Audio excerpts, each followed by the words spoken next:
પરિસરમાં આયોજિત રોજગાર મેળામાં ડોક્ટર મનસુખ માંડવિયાએ નિમણૂક પત્રો વિતરણ કર્યા। કેન્દ્રીય મંત્રી ડોક્ટર મનસુખ માંડવિયાએ ગાંધીનગરના બીએસએફ પરિસરમાં આયોજિત રોજગાર મેળામાં ભાગ લીધો અને સરકારી નોકરીઓ માટે નિમણૂક પત્રો વિતરણ કર્યા।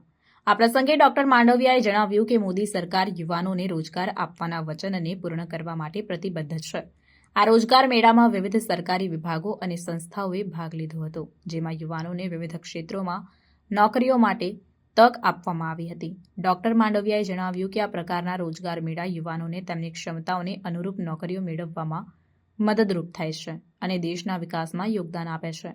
મેળામાં ઉપસ્થિત યુવાનોમાં ઉત્સાહ અને આનંદ જોવા મળ્યો। નિમણૂક પત્ર મેળવનાર એક યુવાને જણાવ્યું કે મને આ નોકરી મળવાથી મારા પરિવારનું જીવન સુધરશે અને હું દેશની સેવા કરી શકીશ। આ પ્રસંગે ડોક્ટર માંડવિયાએ વધુમાં જણાવ્યું કે સરકારના પ્રયાસો દ્વારા દેશના દરેક યુવાનને રોજગાર મળે તે માટે અમે સતત પ્રયત્નશીલ છીએ। આ રીતે ગાંધીનગરમાં આયોજિત રોજગાર મેળામાં ડોક્ટર મનસુખ માંડવિયાએ યુવાનોને નિમણૂક પત્રો વિતરણ કરીને તેમના ભવિષ્યને ઉજ્જવળ બનાવવાનો પ્રયાસ કર્યો।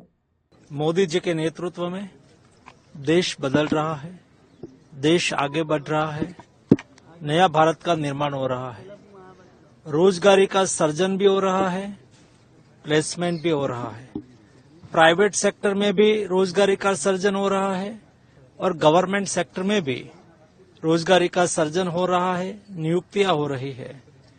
पिछले 1.5 साल पहले प्रधानमंत्री जी ने 10 लाख युवाओं को भारत सरकार की नौकरी देने के लिए वादा करा था। आज मुझे खुशी है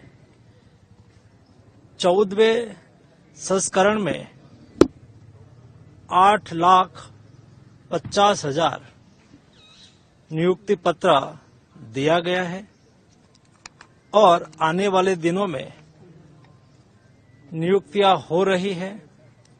आज ही 45 स्थानों पर 71,000 युवाओं को नौकरी दी गई है, यानी कि नियुक्ति पत्र दिया गया है।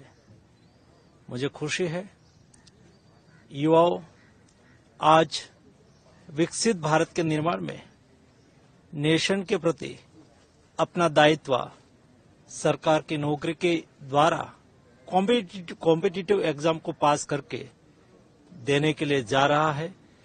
सभी 71,000 नवनियुक्त हमारे युवाओं को हार्दिक शुभकामनाएं देता हूं।